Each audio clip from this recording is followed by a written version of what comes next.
Oi, continuando o terceiro bloco sobre o fundamento, melhor dizendo, o fundamento constitucional do capitalismo humanista, não é? Vou voltar no artigo 170 da Constituição Federal, que diz basicamente o seguinte: a ordem econômica fundada na valorização do trabalho humano e na livre iniciativa tem por fim assegurar a todos existência digna conforme os ditames da justiça social.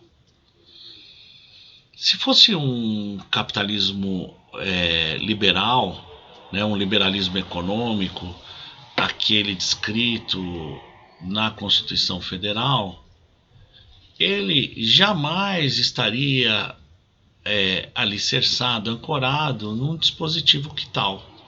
Pelo contrário, veja, o capitalismo liberal, o liberalismo econômico, tem como fundamento a autorregulação, ou seja, que a economia de mercado se desenvolve e é coordenada pela própria dinâmica do mercado. É a tal mão invisível, lembra-se que eu indiquei o livro do Adam Smith? Pois então, o que não é o que está escrito na Constituição Federal. Para que a Constituição Federal viesse a consagrar um capitalismo liberal, ou seja, um liberalismo econômico, uma economia de mercado, e assim vai, teria que estar escrito no artigo 170 da Ordem Econômica simplesmente o seguinte, mais ou menos assim: a economia é fundada na liberdade e na propriedade privada. Ponto, acabou. Não, não é isso que está escrito. Pelo contrário, o que está escrito no artigo 170 é que existe uma ordem econômica. Então, a primeira noção que traz o artigo 170 é que existe uma disciplina jurídica da atividade econômica. E essa disciplina jurídica tem dois fundamentos: a valorização do trabalho humano, de um lado, que não seria excludente do capitalismo liberal, e de outro lado, a livre iniciativa, que seria estruturante do capitalismo liberal. Mas, entretanto, já amarra com um determinado fim. Só nessa perspectiva de amarração da ordem econômica nos seus fundamentos de valorização do trabalho humano e principalmente para fins de análise, de tentar fazer o enquadramento que não é de um capitalismo liberal, de um liberalismo econômico na livre iniciativa, você já percebe que a Constituição se afasta da autorregulação, porque a autorregulação diante da ideia, do conceito de que o mercado absorve, o mercado se resolve, o mercado é autorregulado, o mercado é coordenado por si próprio, o Estado tem que ser mínimo, jamais admitiria um rumo a ser trilhado. E a Constituição é muito clara, a expressão está lá com todas as letras, tem por fim. E via de consequência, essa expressão tem por fim, de uma vez por todas, afasta qualquer mínima conjectura que o perfil constitucional do nosso regime econômico tratado na nossa Carta Magna seja um perfil de um capitalismo liberal. Muito pelo contrário, é um outro tipo de capitalismo. Mas que capitalismo seria esse? Seria um capitalismo de Estado? Também não acho que seria um capitalismo de Estado. Porque se fosse um capitalismo de Estado, talvez estivesse escrito da seguinte forma: olha, a ordem econômica, a disciplina jurídica da economia, fundada na livre iniciativa e na valorização do trabalho humano, tem por fim garantir os interesses do Estado. E não foi isso. E não é isso que está escrito na Constituição. Não foi isso que o Constituinte consignou. Pelo contrário, o que o Constituinte consignou? O Constituinte consignou com todas as letras que tem por fim garantir a todos existência digna. E existência digna, como eu disse no bloco passado, corresponde à dignidade geral. Não é? A dignidade geral de todos, do coletivo, como diz o PNUD, o Programa das Nações Unidas para o Desenvolvimento, ninguém fica para trás. Esse é o lema fundante da Agenda 2030, da Resolução Transformando o Mundo, né, proclamada pela ONU em 2015, para analisar e fixar em data certa, 2030, né, as metas que se chamaram Objetivos do Desenvolvimento Sustentável.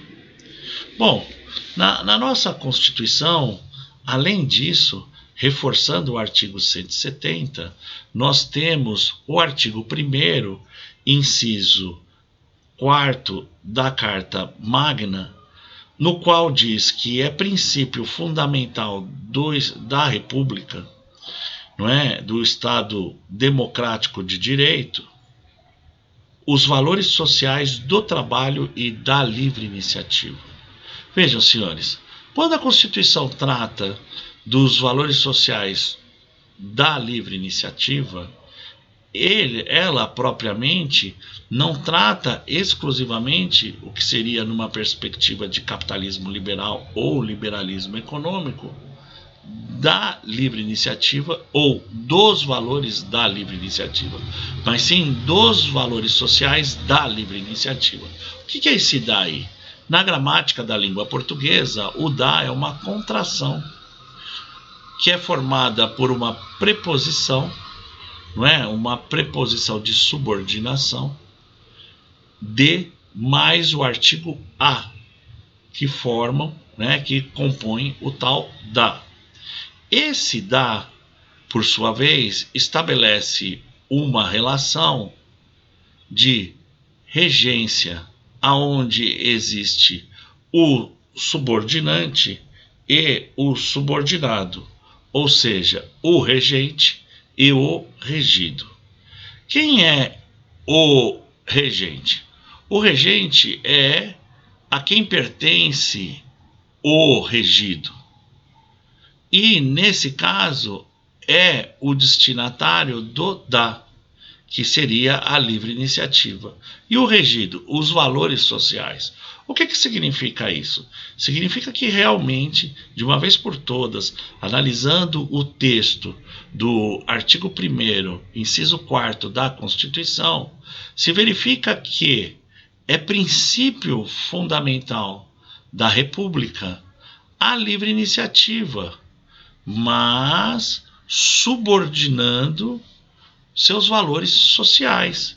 De modo que os valores sociais da livre iniciativa, embora subordinados, porque a livre iniciativa é capitalista, devem ser necessariamente considerados. Considerar a livre iniciativa seus valores sociais significa considerar o regente sem o regido necessário. Entretanto, considerar os valores sociais sem a livre iniciativa significa, pior ainda, o que afasta completamente qualquer perspectiva socialista da nossa Constituição, os valores sociais, que é o regido, que correspondem ao regido de seu regente, a livre iniciativa, ou seja, o capitalismo. Via de consequência, a Constituição não me deixa a menor dúvida a propósito de que ela não consagra um capitalismo liberal, também não consagra um capitalismo de Estado. Muito pelo contrário, ela consagra sim um capitalismo humanista, aquele que tem por fim garantir a todos existência digna, conforme os ditames da justiça social, porque os valores sociais são regidos pelo capitalismo. Entretanto, são indispensáveis na forma constitucional que consagra no seu artigo 1º, inciso 4º, os princípios fundamentais da nossa República. Se isso não bastasse, lá no artigo 79 do Ato das Disposições Constitucionais transitórias, e tudo que está na Constituição é constitucional, via de consequência é deontológico, ou seja, é jurídico, existe um princípio que me chama demais a atenção. a propósito daqueles programas de transferência direta de renda, como Bolsa Família, lá é consignado um princípio, uma categoria jurídica constitucional, portanto, deontológica, de viabilizar a todos os brasileiros acesso a níveis dignos de subsistência. O que quer dizer o Constituinte com isso? Que existe uma categoria deontológica de nível constitucional correspondente ao acesso a níveis dignos de subsistência para todos os brasileiros. Mais do que nunca, essa categoria, conjugada com o artigo 170, à luz, caput, à luz do artigo 1º, inciso 4º da Constituição Federal, não me deixa a menor dúvida que o sistema, o regime jurídico-econômico contemplado pela nossa Constituição é sim de um capitalismo, mas especificamente de um capitalismo, ou melhor, do capitalismo humanista. Te vejo no próximo bloco.